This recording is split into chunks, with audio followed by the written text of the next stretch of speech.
ನಮಸ್ಕಾರಿಪ್ಪ ಎಲ್ಲ ದೊಡ್ಡ ಮಂದಿಗೆ ನಿನ್ನಿಂದನೂ ಒಂದು ವಿಚಾರ ಮಾತಾಡ್ಬೇಕಂತಂದ್ರೆ ಭಾಳ ವೇಟ್ ಮಾಡಾಕತ್ತೈನಿ. ಸಡನ್ಲಿ ಒಮ್ಮೆ ಹರಿಬರಿ ಒಳಗೆ ವಿಡಿಯೋ ಮಾಡಬಾರ್ದು. ಅದೇನಪ್ಪ ಅಂತಂದ್ರೆ ಇಂಡಿಯಾ ಪಾಕಿಸ್ತಾನ ವಾರ್ ನಡೆದಿದ್ದಂತೂ ಎಲ್ಲರಿಗೂ ಗೊತ್ತೈತೆ ರೀ. ಸೊ ಅದನ್ನು ಏನು ಮಾಡಿದ್ರು ನಮ್ಮ ಟ್ರಂಪನ್ನು US ಪ್ರೆಸಿಡೆಂಟ ಮಧ್ಯಸ್ಥಿಕೆ ವಹಿಸ್ಕೆ ಇಂಡಿಯಾ ಪಾಕಿಸ್ತಾನ ಈಗಿಂದ ಈಗ ಅದೇನು ಮಾಡಿರಿ ಕದನ ವಿರಾಮ ಮಾಡಿರಿ ಅಂತಂದು ಹೇಳಿದ್ರು. ಸೊ ಆ ಹೇಳೋದ್ರ ಜೊತೆಗೆ ಏನಂತಂದ್ರೆ ಇಲ್ಲ ನೀವು ಯುದ್ಧ ಮಾಡೋದ್ರಿಂದ ಎರಡೂ ಕಂಟ್ರಿಗೂ ಅಫೆಕ್ಟ್ ಆಗ್ತೈತಿ, ನಷ್ಟನೂ ಆಗ್ತೈತಿ, ಇಲ್ಲ ಅಮಾಯಕರು ಸಾಯ್ತಾರೆ ಅಂತಂದು. ಸೊ ಒಪ್ಕೋತೀವಿ ರೀ, ನಮ್ದು ಏನು ರೀ ವಾರ್ ಮಾಡಬೇಕಾ ಪಾಕಿಸ್ತಾನದ ಇದು ಮಾಡ್ಬೇಕು ಅನ್ನೋಕ್ಕಿಂತ ಟೆರರಿಸಮನ್ನು ಹೋಗಿಸ್ಬೇಕು ಅನ್ನೋದು ನಮ್ಮ ಕಂಟ್ರಿದೆ ಇದೇ ಉದ್ದೇಶ ಆಗಿತ್ತು. ಅದನ್ನು ಮಾಡೋದು ಯಾಕಂದ್ರೆ ನಾವಾಗ ಕುಂತಿದ್ರು ಅವ್ರೇನು ಮಾಡ್ತಿದ್ರು ನಮ್ಮ ಜೊತೆಗೆ ಕುಂತರು. ನಮ್ಮ ಜನ ಟೂರಿಸಮ್ಗೆ ಹೋಗಿದ್ರು ಅಂಥವ್ರಿಗೂ ಕೊಲ್ತಾರಂದ್ರೆ ಎಷ್ಟು ಕೆಟ್ಟದಾಗಿರ್ತೈತೆ ರೀ. ಅದಕ್ಕೆ ನಾವು ಕುಂತ್ಕೊಂಡ್ರೆ ಸರಿ ಇರೋಂಗಿಲ್ಲ ಅಂತಂದು ನಮ್ಮ ಭಾರತದ ಡಿಫೆನ್ಸ್ ಆಗಲಿ ಅವರು ಮತ್ತು ಗೌರ್ಮೆಂಟ್ ಆಗಲಿ ಎಲ್ಲ ಕರೆಕ್ಟಾಗಿ ಆ್ಯಕ್ಷನ್ ತೊಗೊಂಡ್ರಿ. ಬಟ್ ಗೌರ್ಮೆಂಟ್ ಆದಮೇಲೆ ವರ್ಲ್ಡ್ ಸಂಸ್ಥೆಗಳಿಗೆ ಏನೇನು ಡಿಸ್ಕಷನ್ ಆಗಿರ್ತೈತಿ ಅವೆಲ್ಲ ನಮ್ಗೆ ಇನ್ಫಾರ್ಮೇಷನ್ ಇರೋಂಗಿಲ್ಲ. ಸದ್ಯದ ಪರಿಸ್ಥಿತಿಗೆ ನ್ಯೂಸ್ ನೋಡ್ಕೊಂಡು ಏನೇನು ಬಂದಿರ್ತೈತಿ ಅದರದ ಮಾತಾಡೋಣ ರೀ. ಏನಪ್ಪ ಅಂತಂದ್ರೆ ಸೊ ಈಗ ನಾವೇನು ಮಾಡ್ತಿದ್ವಿ, ಇಲ್ಲ ಇದು ನಮ್ಗೆ ಎಷ್ಟೋ ಜನದ ವಿಚಾರ ಆಗಲಿ ಇಲ್ಲ ನೋಡಿದ್ರಾಗಲಿ ಹೇಳ್ತೇವೆ. ಏನಿಲ್ಲಪ್ಪ, ಈಗ ಇದೇ ಒಂದು ಚಾನ್ಸ್ ಇತ್ತು, ನಾವು ಪಾಕಿಸ್ತಾನದ ಉಡಿಸ್ ಮಾಡಿಬಿಡ್ಬೋದಿತ್ತು. ಇಲ್ಲ ಅಟ್ಲೀಸ್ಟ್ ನಾವು POKನ ಆಕ್ಯುಪೈ ಮಾಡ್ಕೊಂಡಿರೋ ಕಾಶ್ಮೀರ ಇರ್ತೈತಲ್ಲ ಅದನ್ನು ವಾಪಸ್ಸು ತೊಗೋಬೋದಿತ್ತು. ಯಾಕಂದ್ರೆ ನಾವು ಹೆಂಗಾದ್ರೂ ನಮ್ಮ ಡ್ರೀಮ್ ಐತೆ ಅಖಂಡ ಭಾರತ ಅನ್ನೋದು. ಸೊ ಇದು ಮಾಡ್ಕೊಂಡಿದ್ರೆ ಆಗ್ತಿತ್ತು, ಯಾಕೆ ಮಾಡಲಿಲ್ಲ ಅನ್ನೋದು ಎಷ್ಟೋ ಜನ ಬೇಸರ ತೋರಿಸ್ತಾರೆ.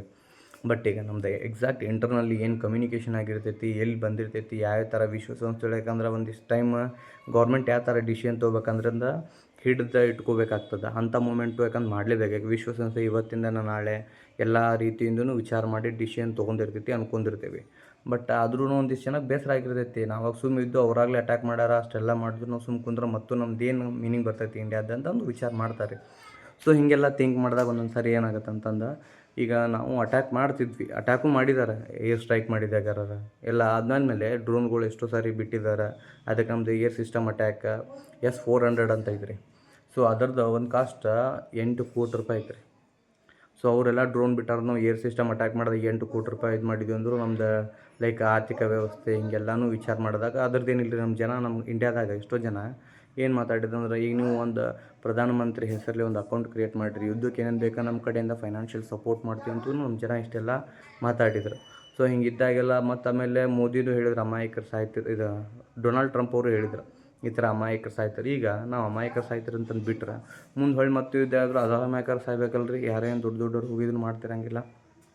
ಸೊ ಯಾವುದೋ ಒಂದು ವಿಚಾರ ಮುಂದಿಟ್ಕೊಂಡು ಅವರು ಪದೇ ಕೆದಕಿ ಜಗಳ ತೆಗೆದ್ರೆ ಅದನ್ನು ನಾವಂತೂ ಸಹಿಸೋಕೆ ಆಗಂಗಿಲ್ಲ. ಬಟ್ ಮುಂದೆ ಒಂದು ಯಾವುದೋ ಒಂದು ಉದ್ದೇಶ ಇಟ್ಕೊಂಡು ತಡೆದಾರ ಅದನ್ನು ಆದಷ್ಟು ಬೇಗ ಈಗ ಯುದ್ಧ ಸ್ಟಾರ್ಟ್ ಮಾಡೋದಾಗಲಿ ಇಲ್ಲ ಕ್ಲೋಸ್ ಮಾಡೋದಾಗಲಿ, ಸೊ ಅದ್ರ ಬಗ್ಗೆ ಯಾವುದು ಒಳ್ಳೇದಾಗುತ್ತೋ ಕೆಟ್ಟದಾಗುತ್ತೋ ಅನ್ನೋಕೆ ನಮ್ಗೆ ಐಡಿಯಾ ಇಲ್ಲ. ಬಟ್ ನಾ ಏನು ಹೋಪ್ ಮಾಡ್ತೀನಿ ಅಂತಂದ್ರೆ, ಇವತ್ತು ಕ್ಲೋಸ್ ಮಾಡೋದಾಗಲಿ ಇಲ್ಲ ಸ್ಟಾರ್ಟ್ ಮಾಡೋದಾಗಲಿ ಅದರಿಂದ ನಮ್ಗೆ ಇಂಡಿಯಾಕ್ಕೆ ಒಳ್ಳೇದಾಗಬೇಕು ಅಂಥ ಡಿಸಿಷನ್ನ ತಗೋರಿ ಅಂತಂದು ನಾವು ಹೇಳೋಕೆ ಇಷ್ಟಪಡ್ತೇವೆ. ಯಾಕಂದ್ರೆ ಈಗ ನಾವು ಜನರಲ್ಲಿ ಇಲ್ಲಿ ಕುಂತ್ಕೊಂಡು ಏನೋ ಒಪಿನಿಯನ್ ಹೇಳಬೇಡ್ರಿ ಅಂತ ನಮ್ಮ ಏಜ್ ಆದಷ್ಟಲ್ಲಿ ಎಕ್ಸ್ಪೀರಿಯೆನ್ಸ್ ಆದವ್ರ ಮೇಲೆ ಕುಂತಿರ್ತಾರೆ. ಅವರೆಲ್ಲ ಕಂಟ್ರಿ ವಿಚಾರ ಮಾಡ್ಕೊಂಡು ಡಿಸಿಷನ್ ತೊಗೊಂಡಿರ್ತಾರೆ ಅಂತ ಹೋಪ್ ಮಾಡ್ತೀನಿ. ಸೊ ಈ ರೀತಿ ಆಮೇಲೆ ಇನ್ನೊಂದು ಹೇಳಬೇಕಂದ್ರೆ, ಈಗ ಎಷ್ಟೋ ಜನ ಅಲ್ಲಿ ನಮ್ಮ ಯೋಧರು ಹುತಾತ್ಮರಾಗ್ಯಾರ ಈ ಯುದ್ಧದೊಳಗೆ. ಅಂಥವ್ರಿಗೆ ನಾವೇನು ಮಾಡ್ಬೇಕು, ಪ್ರೇ ಮಾಡ್ಬೇಕು. ಅವ್ರ ಫ್ಯಾಮಿಲಿಗೆ ಸೊ ಒಂದಿಷ್ಟು ಧೈರ್ಯ ಹೇಳ್ಕೊತ ಅವ್ರ ಆತ್ಮಕ್ಕೆ ಶಾಂತಿ ಸಿಗಲಿ ಅಂತಂದು ಇಲ್ಲಿಂದ ಪ್ರೇ ಮಾಡೋಣ್ರಿ. ಸೊ ಈ ವಿಚಾರ ಸೂಕ್ಷ್ಮವಾಗಿ ವಿಚಾರ ಐತ್ರಿ. ಎಲ್ಲ ಸಿಕ್ಕಂಗೆ ಎಲ್ಲ ವಿಚಾರದಾಗ ಫನ್ನಾಗಿ ಮಾತಾಡ್ದಂಗೆ ಏನೂ ಮಾತಾಡೋಕೆ ಬರೋಲ್ಲ. ಸೊ ಅಲ್ಲಿ ಮಠ ಮತ್ತೆ ಏನು ಮಾಡೋಣ್ರಿ, ಹೊಸ ಬೇರೆ ವಿಚಾರದಾಗ ಏನೋ ಮಾಡ್ಬೋದು. ಸೊ ನಮಗೆ ತಿಳಿದಷ್ಟು ನಾವು ಶೇರ್ ಮಾಡೀವಿ ರೀ.